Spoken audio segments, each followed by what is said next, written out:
आप सभी बच्चों का फिर से स्वागत है TNI के यूट्यूब चैनल पर। और मैं विकास शर्मा आज फिर से लेकर आया हूँ आपके लिए चेंज दी वॉइस का पार्ट नंबर 2। एक सेशन में मैंने आपको बहुत सारी इंपॉर्टेंट चीज़ें करवाई थी। अगर सेशन नहीं देखा तो एक बार आप देख लेना। आज हम कुछ डिफरेंट क्वेश्चन ट्राई करेंगे और हर सेशन में बेटा मैं डिफरेंट क्वेश्चन ट्राई करूँगा और उनको समझने की हम कोशिश करेंगे कि अगर ऐसे क्वेश्चन आएंगे तो हमें माइंड में क्या चीज़ें रखनी होती हैं। तो चेंज दी वॉइस मैंने आपको पहले बोला था कि सबसे पहले दो चीज़ें आपको समझनी है। एक, वो वॉइस एक्टिव है कि पैसिव, सबसे पहले तो आपको ये समझना है। और अगर वो चीज़ समझ में आ जाएगी तो आपके लिए चीज़ें बहुत आसान हो जाएंगी।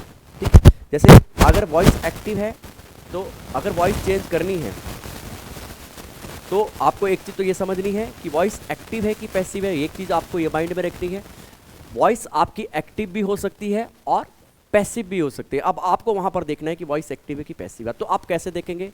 तो वॉइस आपकी एक्टिव है या पैसिव।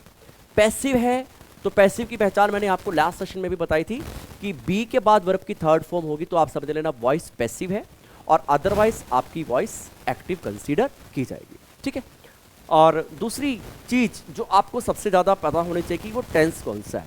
अगर आपको टेंस पता होगा तो आप इजीली आप उसका वॉइस आसानी से दिए हुए चार ऑप्शंस में से चूज कर सकते हैं। अभी हमने सिंपल प्रेजेंट टेंस को लेकर चल रहे हैं और सिंपल प्रेजेंट टेंस में V1 और V5 का यूज किया जाता है। जब भी सब्जेक्ट के बाद V1 V5 होगी तो आपको माइंड में क्या रखना है कि जो पैसिव वॉइस होगी उसमें is am are plus verb की थर्ड फॉर्म यूज की जाएगी। और अगर इज एम आर के बाद वर्ब की थर्ड फॉर्म है तो आप समझ लेना वो वॉइस ऑलरेडी पैसिव है, तब आपको उसे एक्टिव वॉइस में लेकर आना है।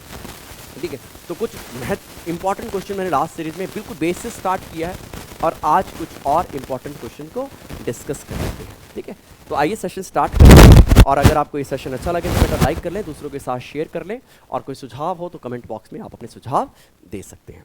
तो ये है आज के चेंज दी वॉइस में आपका क्वेश्चन नंबर 1। सबसे पहले क्या पहचाना है, एक्टिव वॉइस है कि पैसिव वॉइस है। तो ये आपकी वॉइस एक्टिव है, पैसिव नहीं है, क्योंकि पैसिव वॉइस में बी के बाद वर्ब की थर्ड फॉर्म होती है, यानी कि इज एम आर के बाद वर्ब की थर्ड फॉर्म, वॉज वर्ब के बाद थर्ड फॉर्म, या आपकी बीन के बाद अगर वर्ब की थर्ड फॉर्म है तो वो वॉइस आपकी पैसिव है। पॉइंट क्लियर हो गया। और दूसरा आपको पहचाना है टेंस कौन सा। टेंस कौन सा है? नोज। नोज मैंने आपको पहले बताया सब्जेक्ट के बाद V1 और V5 है तो वो आपका टेंस प्रेजेंट सिंपल है और सिंपल प्रेजेंट होगा तो वॉइस चेंज करते टाइम हम क्या बनाएंगे, उसमें इज एम आर के बाद वर्ब की थर्ड फॉर्म यूज करेंगे। तो अब इसको हम चेंज कर लेते हैं। तो यहाँ पर इसका ऑब्जेक्ट कौन है? मी। मी इधर आएगा तो क्या हो जाएगा? आई। अब आई के साथ हमें इज एम आर में से क्या लगाना पड़ेगा? हम लगाएंगे एम। और फिर आएगी आपकी थर्ड फॉर्म। नोज की थर्ड फॉर्म क्या होती है? Knows, known. ठीक है। तो ये हो गया आपका आई एम नॉन। अब देखें कुछ वर्ब आपकी ऐसी होती हैं पैसिव वॉइस बनाने के लिए बाई का यूज नहीं करते और ये उन्हीं में से एक वर्ब है। अब यहां पर आपका क्या हो जाता है कि बच्चों को लगता है कि हर पैसिव वॉइस में जब उसका एक्टिव से पैसिव बनाएंगे तो बाई का यूज होगा। ऐसा नहीं, कुछ पर्टिकुलर वर्ब हैं ऐसी जो अपना पैसिव वॉइस बनाते टाइम बाई का यूज नहीं करते हैं बल्कि वो यूज करते हैं डिफरेंट प्रेपोजिशन का। जैसे मान लो नो है और आपको इसका पैसिव वॉइस बनाना है तो ये पैसिव वॉइस बनाते टाइम अपने साथ क्या यूज करेगा? बाई को यूज नहीं करेगा, बाई की जगह पर क्या आएगा? टू। ठीक है। ऐसे ही अगर शॉक है, शॉक्ड है लिखा है, शॉक लिखा है तो ये अपने साथ बाई नहीं लेगा, इसकी जगह पर क्या आएगा? एट आएगा। उसी प्रकार से अगर कंटेन है तो कंटेन अपने साथ बाई नहीं लेगा, कंटेन अपने साथ क्या लेगा? इनका लेगा। ऐसी अगर आपका प्लीज्ड है या डिसप्लीज्ड है तो प्लीज्ड या डिसप्लीज्ड अपने साथ क्या लेता है? वो अपने साथ विद का यूज करता है। ऐसी एनॉय का भी बनेगा। एनॉय का जैसे क्वेश्चन आएगा तो मैं उसको आपको और अच्छी तरह से समझाने की कोशिश करूंगा। ठीक है। तो यहां पर ये चीजें भी इंपॉर्टेंट है, ये चीजें भी मैटर करती है कि बच्चे कहीं हर बार यही ना समझे कि हमेशा पैसिव वॉइस में बाई का ही यूज होगा। तो ये चीज माइंड में आप रखें। ठीक है। अब इनको देख लेते दोबारा से सोल्व करके। तो इसमें क्या लिखा हुआ है? Ram knows me. तो आई हो जाएगा पॉइंट नंबर 1। आई के साथ एम आएगा। एम क्यों आएगा? क्योंकि ये सिंपल प्रेजेंट टेंस है और हमेशा थर्ड फॉर्म यूज की जाती है पैसिव वॉइस में, तो नॉन। अब बाई लिखना नहीं है, बाई की जगह पर क्या आएगा? टू का यूज किया है तो आई एम नॉन टू। अब इसका सब्जेक्ट क्या है? यहां पर आपको लिखना पड़ेगा राम। ठीक है। समझ में आई बेटा बात? यहां पर नॉन टू करना है नॉन बाय नहीं करना। Next question, question number 2, his behaviour does not shock me. अब यहां पर क्या लिखा है, आपका लिखा है शॉक। अब याद रखें ये वॉइस आपकी एक्टिव है, डज नॉट लिखा हुआ है और पैसिव वॉइस है नहीं है। अब हम इसे चेंज कर लेते हैं, तो चेंज कर लेते हैं, तो देख लेते हैं मी इधर आके क्या हो जाएगा बेटा, आई। डज नॉट है तो इसे नेगेटिव बनाना पड़ेगा, लेकिन पहले तो आप डिसाइड करें आई के साथ क्या आएगा, एम। एम के साथ नॉट भी लिखेगा, मैंने आपको फर्स्ट सेशन में बताया था, आई एम नॉट। अब शॉक की थर्ड फॉर्म क्या होती है, शॉक्ड होती है। अब बाय नहीं लिखना, याद रखें एट लिखेंगे, एट हिज बिहेवियर। ठीक है, तो ये हो गया आपका क्वेश्चन नंबर 2। होप ये भी आपको क्लियर हो गया होगा। ये अच्छे क्वेश्चन है बेटा, यहां पर आपको वहां पर थोड़ी सी डिफिकल्टी आ सकती है, लेकिन आप इन चीजों को माइंड में रख लेना, शॉक होगा तो बाय नहीं आएगा। Question number 3, he does not annoy me. Voice active है, बिल्कुल एक्टिव है, टेंस कौन सा है, सिंपल प्रेजेंट है, और अब यहां पर एनॉय का यूज किया गया है। अब एनॉय के साथ दो चीजें हैं, बी एनॉयड। ठीक है, क्या हो गया, बी एनॉयड। बी का मतलब बी की कोई फॉर्म, एनॉयड मतलब वर्ब की थर्ड फॉर्म। अब यहां पर दो प्रीपोजिशन, अगर किसी व्यक्ति से आप एनॉयड हैं तो विद यूज करते हैं, और अगर किसी के बिहेवियर से, किसी की परेशान, किसी दूसरी वजह से अगर आप एनॉयड है तो आप एट का यूज करते हैं। तो एनॉयड विद समबडी होता है, एनॉयड एट समथिंग होता है। तो अब इस क्वेश्चन को सॉल्व कर लेते हैं। यहां पर मी है तो इधर आएगा आई एम नॉट, एनॉय की थर्ड फॉर्म एनॉयड। अब यहां पर आपको लिखना है विद या एट। अब देखें एनॉयड जब लास्ट में जाएगा तो आपका ये ही लिखा है, तो ही आपका समबडी के रूप में एक प्रोनाउन है, यानी कि यहां पर ये जो हिम बनेगा ये कुछ बिहेवियर नहीं है, मिस्टेक नहीं है, कुछ और ऐसी चीज नहीं है जो नॉन लिविंग थिंग हो, ये आपका व्यक्ति के रूप में आपका प्रोनाउन है। तो हिम एक आपका व्यक्ति हो गया, इसलिए अब मेरी यहां प्रीपोजिशन क्या बनेगी, विद। अगर यहां होता his behaviour does not annoy me, अगर यहां बिहेवियर लिखा होता तो आपका क्वेश्चन बन जाता I am not annoyed at his behaviour. ठीक है, तो ये आपका क्वेश्चन हो गया, question number 3। Question number 4, a song is not संग। अब अ सॉन्ग इज नॉट संग ये क्वेश्चन है। अब आपको इसकी वॉइस चेंज करनी है। वॉइस चेंज करने के लिए सबसे पहले क्या देखना है आपको कि वॉइस एक्टिव है कि पैसिव है। ये वॉइस आपकी एक्टिव नहीं है, पैसिव वॉइस है। देखिए कैसे, इज का यूज हुआ और यहां संग वर्ब की थर्ड फॉर्म, यानी कि is am are, is am are के बाद वर्ब की थर्ड फॉर्म हो तो वॉइस पैसिव है। नेगेटिव होगा तो इज एम आर के बाद नॉट होगा और तब भी वर्ब की थर्ड फॉर्म होगी, तो भी आपकी वॉइस पैसिव है। अब ये वॉइस अगर आपकी पैसिव है तो आपने इसमें क्या करना है, आपने ये चेक करना है कि इसको हम सही कैसे लेके जाएं, इसकी वॉइस एक्टिव कैसे बनाएं।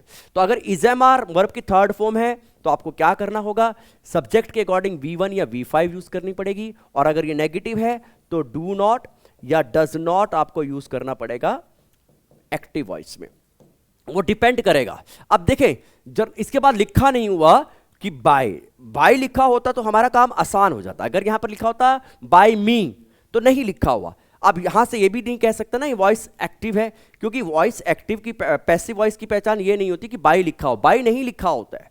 तो आपको तब देखना है कि ये क्या है, इज के बाद वर्ब की थर्ड फॉर्म, वॉइस पैसिव है। अब यहां पर कुछ नहीं लिखा है तो हम कुछ भी एज्यूम कर सकते हैं, बाय करके मी लिख सकते हैं, बाई करके हिम लिख सकते हैं, बाई करके राम लिख सकते हैं, बाई करके हर लिख सकते हैं, तो कुछ भी आप एज्यूम कर सकते हैं, बाई यू लिख सकते हैं, कुछ भी हो सकता है। तो आप अपने माइंड में रखें, तो आप वहां पर जब वॉइस को सॉल्व करेंगे आपको ये देखना है एक्टिव वॉइस है कि पैसिव वॉइस है, तो उसका सूटेबल पॉइंट क्या होगा। मान लो सब्जेक्ट नहीं दे रखा है तो आप अपने माइंड में कोई भी चीज माइंड में क्रिएट कर सकते हैं। मैं मान लो यू ले लेता हूं तो अब यू इसका सब्जेक्ट हो जाएगा। अब यू के साथ V1 आती है तो हो जाएगा V1, तो संग की V1 क्या होती है, सिंग, और ये आपका ऑब्जेक्ट है, इसमें लास्ट में चला जाएगा, यू सिंग अ सॉन्ग। मान लो मी कर देता हूं तो आई इधर आ जाएगा, आई के साथ भी V1 का एग्रीमेंट है, आ सॉन्ग हो जाएगा। मान लो हिम लिखा है तो ही चला जा, ही हो जाएगा, ही। अब ही के साथ V1 नहीं आती, V5 होती है तो हम क्या करेंगे, सिंग्स कर देंगे, ही सिंग्स अ सॉन्ग हो जाएगा। ठीक है। फिर अगर मान लो राम लिखा है तो राम भी आपका थर्ड पर्सन सिंगुलर है, तो यहां पर भी क्या हो जाएगा, सिंग्स हो जाएगा, सिंग्स अ सॉन्ग हो जाएगा। उसी प्रकार से हर लिखा है तो शी हो जाएगा। तो ये चीजें मैटर नहीं करती, मैटर क्या करती है कि आपको ये पहचानना है ये वॉइस एक्टिव है कि पैसिव है। और अगर ये वॉइस पहले से पैसिव है तो यहां पर V1 होनी चाहिए या आपकी क्या होनी चाहिए, V5 होनी चाहिए। और अगर आपका सेंटेंस नेगेटिव है तो वहां पर आपका डज नॉट या डू नॉट होना चाहिए। और अगर आप मान लो ये सेंटेंस आपका नेगेटिव ही है, तो नेगेटिव है तो यहां मान लो लिखा है बाय यू या बाय लिखा है हिम, तो अब कैसे करेंगे, यू होगा तो हो जाएगा you do not sing a song. और अगर एक थर्ड पर्सन है तो उसके साथ हो जाता है does not sing a song. इस प्रकार से ये डू नॉट आएगा कि डज नॉट आएगा, ये मैंने आपको सब्जेक्ट वर्ब एग्रीमेंट के कंप्लीट चैप्टर में बताया, वहां जाके एक बार आप चेक कर लेना। नेक्स्ट क्वेश्चन देख लेते हैं, question number 5, are they taught Sanskrit. अभी अगेन ये सेंटेंस इंटरोगेटिव है, ठीक है। अगेन ये सेंटेंस आपका पैसिव वॉइस है, आर के बाद वर्ब की थर्ड। जब भी सिंपल प्रेजेंट का पैसिव वॉइस होगा तो इज एम आर सेंटेंस के शुरू में होगा, ठीक है। और यहां पर ये जो भी ऑब्जेक्ट है, क्योंकि पैसिव वॉइस में हमेशा ऑब्जेक्ट पहले रहता है, ऑब्जेक्ट के बाद वर्ब की थर्ड फॉर्म और लास्ट में क्वेश्चन मार्क, तो आप समझ लेना ये वॉइस आपकी क्या है, पैसिव। अब इसमें भी बाय के बाद कुछ नहीं लिखा है तो मैं दो ऑप्शन एज्यूम कर लूंगा, बाय यू और बाय हिम। अब सेंटेंस जब आपका इंटरोगेटिव होता है तो आपको यह पता है कि एक्टिव वॉइस में इंटरोगेटिव सेंटेंस के शुरू में सब्जेक्ट के हिसाब से डू या डज का यूज किया जाता है, डू या डज। यहां पर बाई के बाद कुछ नहीं लिखा तो हमने दो सिचुएशन ले लिया, तो बाई हो सकता है या हिम।